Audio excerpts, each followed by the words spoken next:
કેન્દ્ર સરકારના એનટીએ દ્વારા લેવામાં આવતી ધોરણ 12 પછીની નીટની પરીક્ષા તે રદ થઈ છે. મીડિયાના અહેવાલો અનુસાર રાજસ્થાનની અંદર 14 શંકમંદોને ત્યાંની સ્થાનિક પોલીસે એસઓજીએ ઉપાડ્યા છે. લગભગ 410 માંથી 140 પ્રશ્નો એ કોચિંગ ક્લાસ અને કેરિયર એકેડેમી દ્વારા આપવામાં આવતા જે સેમ્પલ પેપર છે તેમાંથી બેઠા બેઠા પૂછાતા અને વિદ્યાર્થીઓ પાસેથી પૈસા લઈ અને પાસ કરાવવાના કૌભાંડ લાગતા સીબીઆઈને તપાસ આપીને પરીક્ષા રદ થઈ છે.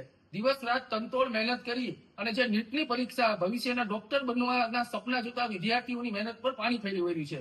ગામડાના અને ગરીબ અને મધ્યમ પરિવારનો વિદ્યાર્થી એ કોચિંગ ક્લાસની મોંઘી ફીઓ ભરે, હોસ્ટેલોની ફી ભરે, મુસાફરીનો, ટ્રાન્સપોર્ટેશનનો ખર્ચ અને સામેથી મહેનત, આ તમામ ઉપર પાણી ફરી વળ્યું છે.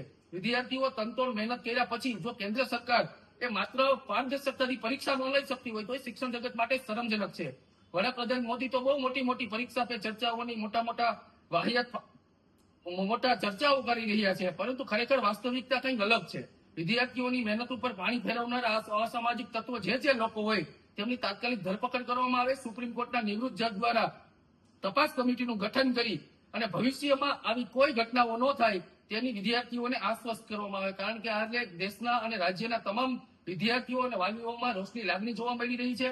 કારણ કે દર વર્ષે પરીક્ષાઓની અંદર કૌભાંડો, ભરતીમાં કૌભાંડો, ટેકનિકલ એરરો અને અંતે વિદ્યાર્થીઓની મહેનત ઉપર પાણી ફરી વળી છે. એક વિપક્ષના વિદ્યાર્થી પ્રતિનિધિ તરીકે સરકાર પાસે માંગ કરું છું, જે જવાબદાર લોકો તંત્રના હોય, અસામાજિક તત્વો હોય તેને જેલગદા કરો. આમાં કેન્દ્ર સરકાર આમાં કોઈ કાયદો લઈ આવે, કારણ કે દર વર્ષે આને રિપીટ થવું એ કોઈ નવી બાબત નથી.